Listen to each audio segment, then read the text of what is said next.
Near the eastern edge of Fayette County, Pennsylvania, rests the busy little town of Ohiopyle. Its centerpiece is the waterfall that gushes over ancient rocks to the delight of thousands of visitors each year. Ohiopyle marks the end, or beginning, of the Laurel Highlands Hiking Trail. 70 miles to the northeast of Ohiopyle is the quiet forest land near the town of Seward. There the beginning, or end, of the LWHT peacefully waits. My goal was to walk from one end to the other. I've hiked this trail before, and perhaps it could rightly be said that I need to find someplace else to hike. But this trail and I have a long history together. My first pair of hiking boots were muddied with its dirt, and the first meal I'd ever made in the woods was beneath her canopy. So no matter where I roam, I always come back to her. I know her twists and turns, her rocks and hills, and her ups and downs. So no matter where I roam, when I come back to the LWHT, I feel like I'm coming home.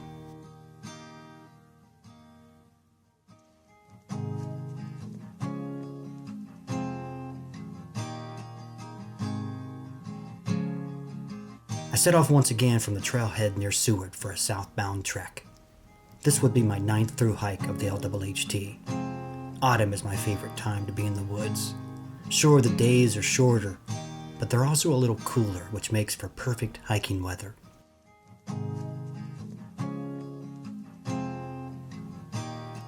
Autumn is the forest's last call. Cold winds are brewing somewhere, and before long these woods will be blanketed with white. But today the trail is still bare. It's the last call to walk it. The last call to peek at the sun through colorful trees. The last call to walk in its shade and replay summer memories. The last call to stroll on an ever-changing carpet of leaves.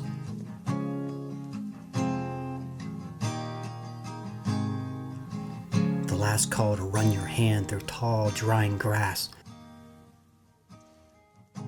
while lifting your face upward to a silent, warm breeze. The last call to kiss goodbye the autumn woods. There's a hole in the roof.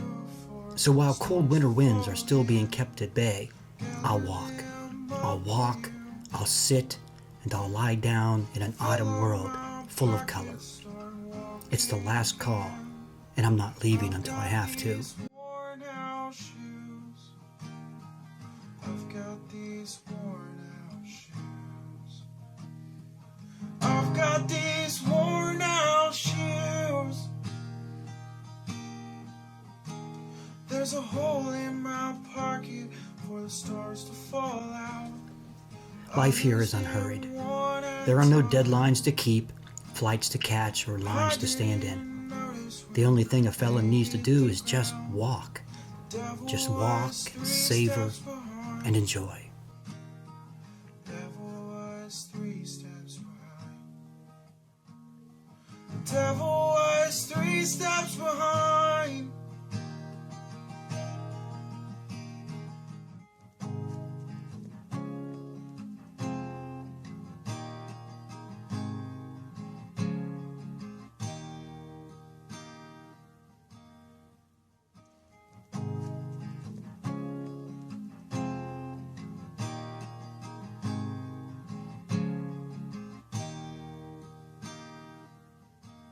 My favorite part of any day is the last few hours of darkness before the sun rises. That's when the world seems to be at its quietest. Everything is peaceful, and coffee tastes its best.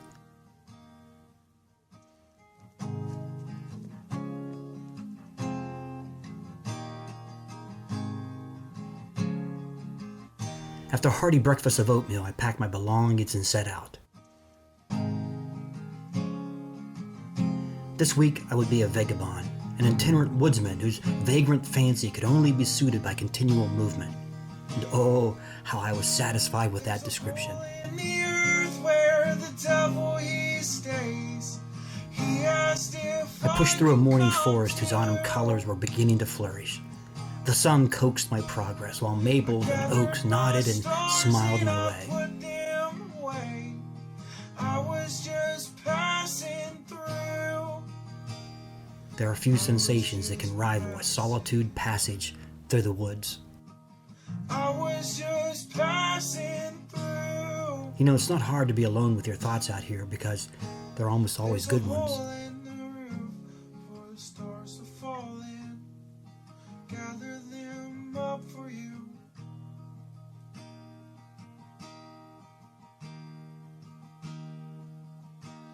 And I fill up my pockets and start walking. When it felt like time to pause, I found an old wooden sofa and reclined to enjoy a scrap of food from my knapsack.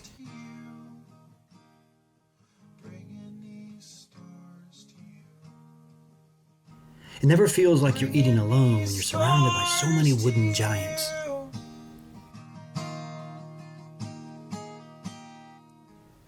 But when the break time whistle sounded, I returned to my labor of walking.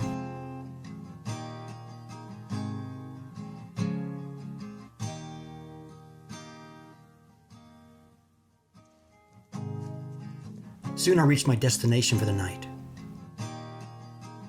I came into camp early.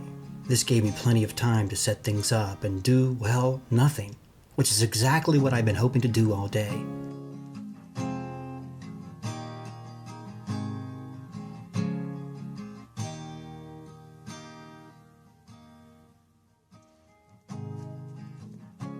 One of my favorite things to do out here is to make dinner with my lightweight wood stove, using fuel that you can find littering the forest floor everywhere and is absolutely free for the taking.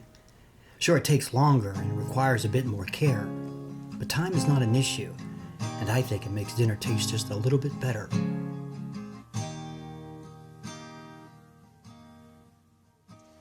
There's a hole in. After dinner, I watched the sky above me empty itself of whatever light it had been holding. As darkness overwhelmed my corner of the forest, I crawled into my hammock and fell deeply asleep. Fill up my pockets, start walking again.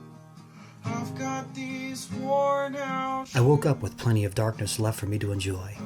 I slipped into my shoes and made my way into my kitchen to prepare some coffee. I've got these worn out. My quiet morning, though, was soon interrupted by the sun, making its way into the forest to check on me. Hole in my pocket for the stars to fall out. I lose them. And then I was off again. I didn't notice when they hit the ground. The day would prove to be an easy stroll. There were sights and sounds all around, crying out to me, begging for my attention, calling to be seen, heard, or touched.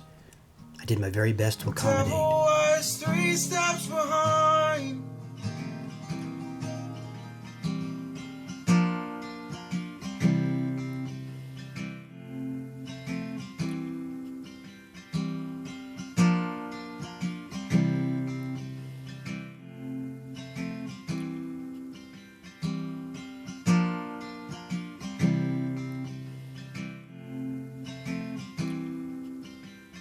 Upon reaching camp, I enjoyed the highlight of the day. Clean clothes sure do make a person feel, well, refreshed.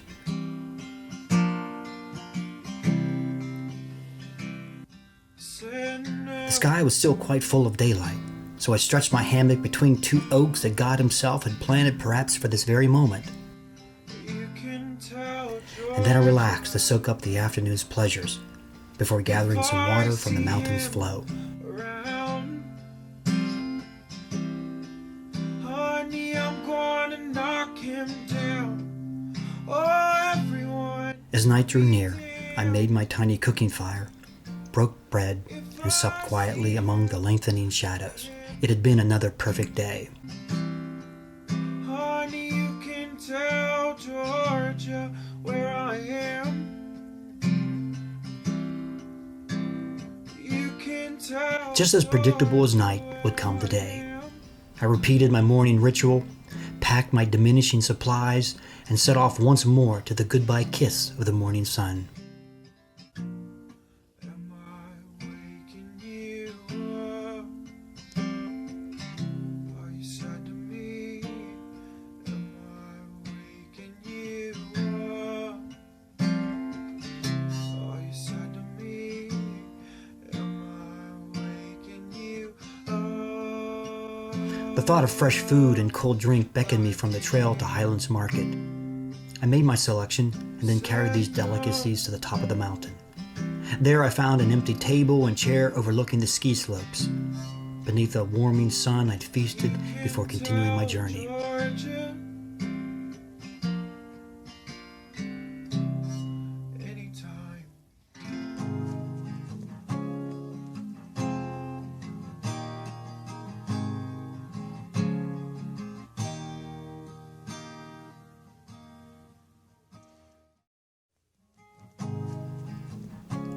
Like protective arms, the trees stretched over me as I made my passage to Middle Fork View, one of the finest overlooks along the trail. There I rested once more without regard to time of day or any supposed deadline, and feasted on a meal set for my eyes. This would prove to be another incredible day.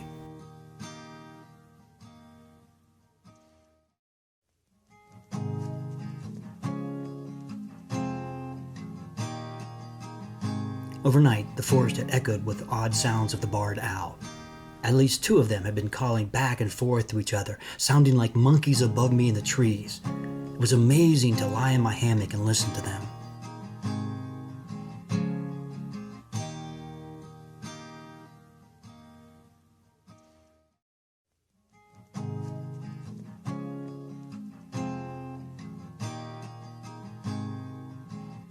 I packed up while it was still dark and quiet and set off with a taste of nighttime still lingering heavy on my tongue, though it would not remain long like that. Morning is just so hard to stop, and who would want to?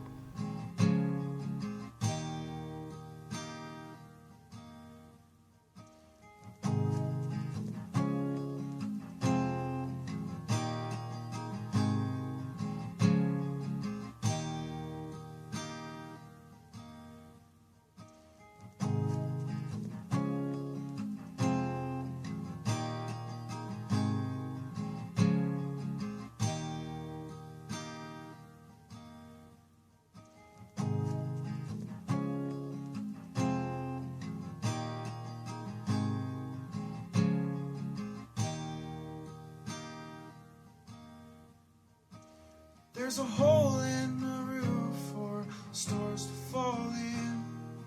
Gather them up for you. Fill up my pockets, start walking again. Twin Lakes is a favorite stop of mine. It's a great place to pause and relax. As I grabbed a snack, I tossed a morsel into the lake, and before long, I've got these worn out shoes. I had a bite. There's a hole in my pocket for the stars to fall out. I lose them one at a time. I didn't notice when. Today was my last day on the trail, and so I tried to savor my steps. I lingered where I could to soak up what the forest was giving. I paused to gather what she was setting out for me. To sip her sweet, delicate wine, and to walk her finely carpeted corridors.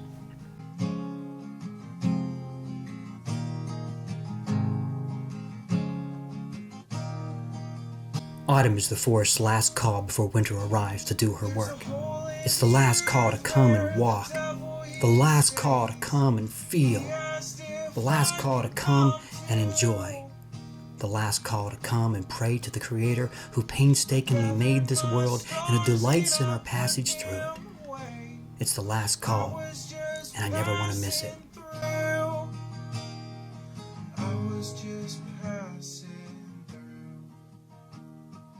I was just passing through. After the last call had been sounded, and it was finally time to leave, I bent down and gave the forest a final kiss and slipped quietly out of doors. I was glad for the invitation to walk and oh so very thankful for the ability to do so. And I fill up my pockets and start walking again, bringing these stars to you, bringing these stars to you, bringing these stars to you.